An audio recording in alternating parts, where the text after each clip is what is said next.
Let's talk solutions. The debate is over if you're still on the fence on whether it's happening or not, or how bad it is, this or that. Open a book, open a magazine, open an article, start reading.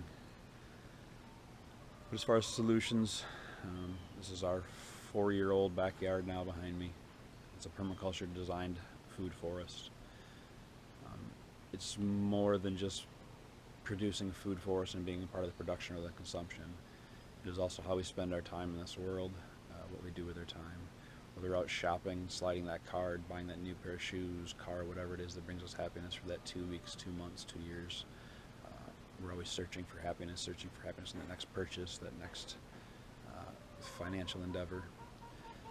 That has caused the problems we see. It is the consumption, our way of life, that has caused this warming in a very short, brief time. So getting back to the backyard and the permaculture, the time I spend here with my animals and in nature, realizing I'm one with nature, realizing I'm not above it, realizing I'm competing with the chickens right now, so I'm about to let them out for the morning. But this is also a way to sequester that CO2 that we have released. Everything you see behind me is a solar collector. Every one of those leaves is a solar collector, pulling in that energy, catching it, and storing it. Every one of those green plants also breathes in CO2, sequestering that CO2, holding it in its root system. It gives off oxygen that we breathe, trying to return that carbon cycle to what it needs to be. Around 350 parts per million for humans to have a habitable planet with animals, plants and animals. We are an animal. Babbling. Let's just have a look. Using mostly perennials. There's annuals here in the kitchen garden. And some long-term annuals there, and mixed throughout the food forest. The vast majority is perennials, shrubs, trees, bushes, dynamic accumulators, ground covers. Everything used to mimic nature, just like that forest behind it, that wall of green.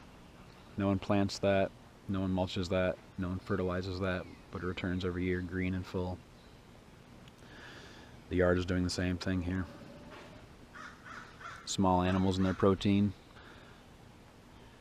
dynamic accumulating plants, nitrogen fixing plants, beneficial attracting plants, beneficial insect attracting plants, swales to catch the water, small ponds to slow it down and store it, hugel mounds, which is the buried organic lumber behind them, catching and storing that energy, creating soil, sequestering that carbon from those trees.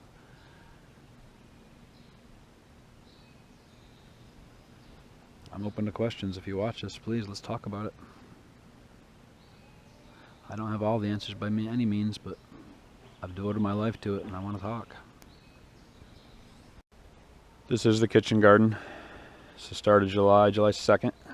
So all of our lettuces are starting to go to seed. The kales are going to stick around, the sorrels will stick around, some arugulas, this and that. Moving on to cucumbers, tomatoes, squash, stuff like that now in this garden.